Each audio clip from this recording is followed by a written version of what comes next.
Big shout out to today's video sponsor, Linsoul. Check out their fantastic deals in the links in the video description. Still recovering from COVID, so apologies if I'm a bit nasally today. Well-delivered bass can elevate a listening experience from good to truly great.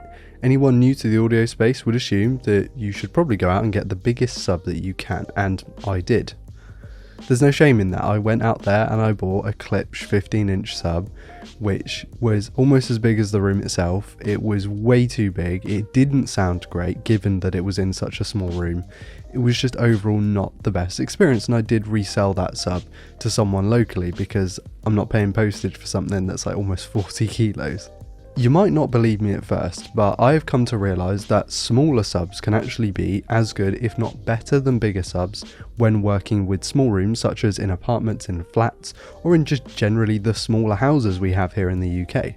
So let me tell you about how this little 8-inch sub from Edifier works so well in rooms such as the one I'm in right now and the living room that I put it in, and the fact that it's only £150. Before we start, I want to give a massive shout out to Edifier for sending this thing out to check out and do a review on, although this is less of a review and more of a general explanation about bass and sub bass. Though I will say they did send that out for free. They did not pay me to make this video, and they are not seeing this video before you, so keep that in mind going forward. For reference, my setup before implementing this Edifier T5 was a pair of Philips hi-fi speakers from the 90s to early 2000s, coupled with an Onkyo AVR. An AVR is a video receiver. Essentially what it does is it takes input signals from your TV or from your consoles or from whatever, and then actually processes that audio, creating an output that in this case can do 7.2 surround sound, although I only use 2.1. The short version is essentially it's better than the original hi-fi compact setup that I had that went with it, the original hi-fi amplifier, because it's just delivered, it creates an experience that is more tailored to movie watching rather than just music listening with the generic tune that most hi-fi amps come with. It's also worth mentioning that these hi-fi speakers have some pretty big woofers built in. They are 5.25 or 5.25 inch drivers, which are really big and can definitely shake the house. They are definitely deep with bass. But what that can also do is muddy the waters when it comes to the rest of the frequencies that they can output. Although this does have, a tweeter and some high frequency stuff going on, it can create a muddy sound if you're relying so much on those main speakers to also output bass and sub bass. The Edifier T5 is a 70 watt front firing 8-inch subwoofer coming in at £130, making it extremely affordable in the audiophile space. It has an internal power supply, so only a figure of 8 cable needed, and an RCA mono or stereo input. I have mine hooked up to the Onkyo AVR via the standard RCA cable that comes in the box, though I'm just using one cable and using it in LFE mode, low frequency mode, so that it only outputs those low frequencies.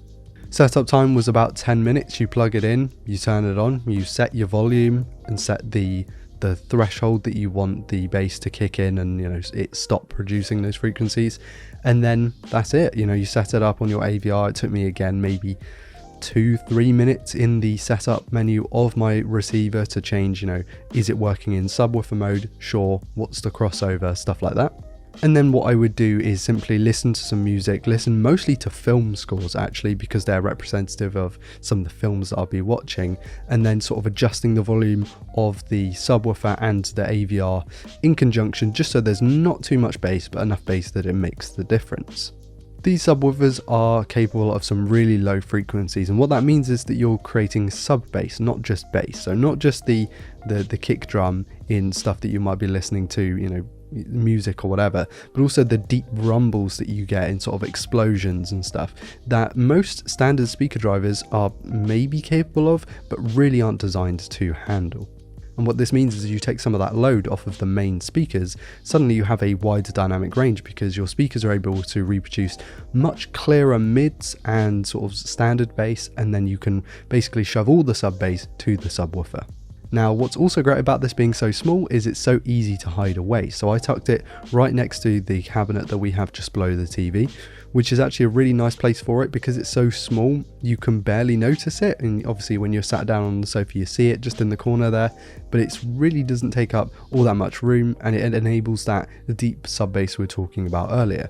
Now, I wouldn't put this in a corner. That's something that a lot of people, an area a lot of people go wrong is they put a subwoofer in the corner. By putting a subwoofer in the corner, what you end up is creating a lot of these reverbs and creating a really hollow, almost like muddy bass, which you really don't want. So if you're going to put it in a corner, you need bass traps, which are these sort of foam corner things, just to reduce the reverb there. However, I do recommend trying not to put it in a corner where you can. Either way, the space that I put it in wasn't very optimal, but still delivered a great sound and didn't feel overly boomy. The average living room in the UK is sort of 3 by 3.5 meters. What that means is it's not a huge room, especially if you've got a big family. So having something like this can be really, really handy because it means it's not taking up a huge amount of room in the room. It means you can, allocate that room to other things like a dining table or something like that. And essentially it means that it's more seamless, it's more tucked away. You don't think about it as much, but you feel it when you're listening to music and watching films. Given that my family knew I had that Klipsch 15-inch sub before, they were kind of astounded to find out that this little 8-inch subwoofer was doing as much work as kind of it needed to. I mean, it's very easy to underestimate a sub like this because it just looks so small, and even compared to my standard speakers on their stands, it just doesn't seem that big. But really, when you turn up the volume a little bit, you can get some real deep shakes, and it's really cool and a great experience. And I think moving forward, I will be taking this thing with me because it's just such a great little sub.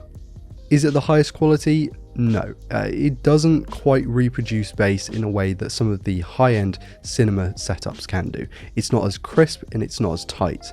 However, if you're just going from no subwoofer to a subwoofer, this is going to be an improvement. And if you're going from a standard sort of 150 to 250 pounds home cinema soundbar in a box style subwoofer, this is a massive improvement on those. So that's about the end of this video. I want to give a massive shout out to Edifier for sending this thing out. It was really interesting to check out, and compared to some of my previous experiences, like I said, the home soundbar setups and also the big 15-inch sub, it was really, really good fun to really play around with it and see what I could do with the sound, kind of create a tailored experience. I will leave links to where you can purchase this thing in the video description, but they are not affiliate links, and no, this video was not sponsored. It was just a bit of fun to try and kind of get more into the audio stuff, although going forward there will be less audio stuff. I'm moving that to another channel in the coming months.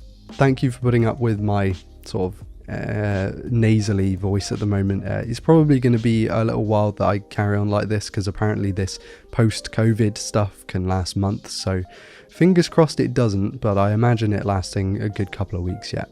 Thank you all so much for watching. Please do like, comment, subscribe, all that fun stuff. Links will be in the description, and a big shout out to my patrons for being continually supportive. I've been Ryan Thomas, and I'll catch you later. Cheers.